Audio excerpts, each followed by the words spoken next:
Как из красочных шерстяных нитей соткать килим? Секреты древнего ремесла раскрыла мастерица Ирина Тесленко. Она познакомилась с традиционным ремеслом крымских татар ткачеством, будучи еще студенткой первого курса инженерно-педагогического университета. Уже много лет она создает изделия, впечатляющие техникой исполнения крымско-татарского орнамента. Своими навыками она поделилась на мастер-классе, который прошел в крымско-татарском центре Хазине. Что такое ткачество, как это делается, из чего оно состоит. Для начала не нужно никаких сложных приспособлений, станков, каких-то покупных рамок и так далее, и так далее. Все делается очень просто. Нужна просто крепкая рамочка обычная, нитка. Мы с вами сегодня работаем с шерстяными нитками, потому что мы делаем с вами такой образец, как маленький килимчик. Выбрав понравившуюся цветовую гамму, участники мастер-класса стали осваивать тонкости техники. Ткали полотно вручную, как это делали в старину. Первым этапом работы было оформление края изделия, плетение косички, собирающей нити основы в единую плоскость. Вот она привязана за первую, да? Мы берем вторую ниточку.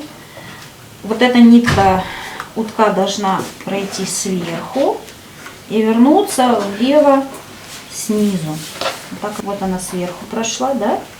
И назад влево вернулась. Процесс ткачества оказался для участников насколько интересным, настолько и трудоемким. Во время плетения нить утка проводится сквозь нити основы в шахматном порядке. Здесь важно избегать натяжения нитей. Начинающие рукодельницы трудились в течение 5 часов.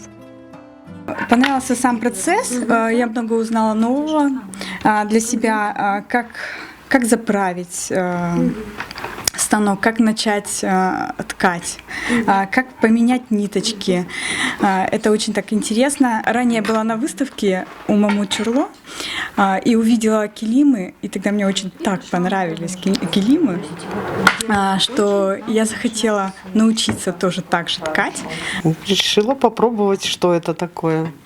В детстве когда-то таджики плели килимы, но у них станки были. Мне всегда было интересно, как это. Ну вот теперь наконец-таки сбылась моя мечта, как это. Теперь я воочию это вижу. Мне было всегда интересно все, что делается своими руками. Ткачество – одна из традиций, которая выделяется своей красотой, мастерством и функциональностью. Издавна крымско-татарские женщины обладали исключительными навыками в ткацком искусстве. Проявить свой характер и возможности удалось и участникам мастер-класса. Быт людей, которые там лет 200 назад этим занимались, хотя бы лет 200 назад, был намного сложнее, но они в таких условиях своей жизни все равно думали о том, как сделать не просто килим одного цвета, да, просто чтобы там застелить пол или утеплить свое жилище, а сколько смысла они вкладывали в эти орнаменты. Сегодня мы делаем просто такой полосатый йолахлы килимчик, но и даже в этом простом орнаменте полосатом уже у каждой мастерицы сегодня проявляется что-то личное. Как подобрали цвет, как сочетали цвет между собой, какие полосочки придумали, там широкие, узкие и так далее, где там контраст или наоборот мягкий переход цвета. В этом уже проявляется характер каждой мастерицы. Мастер-класс вдохновил участников на создание традиционных килимов, которые будут успокаивать и радовать глаз. А мастер по ткачеству Ирина Тесленко пообещала проводить такие курсы и дальше.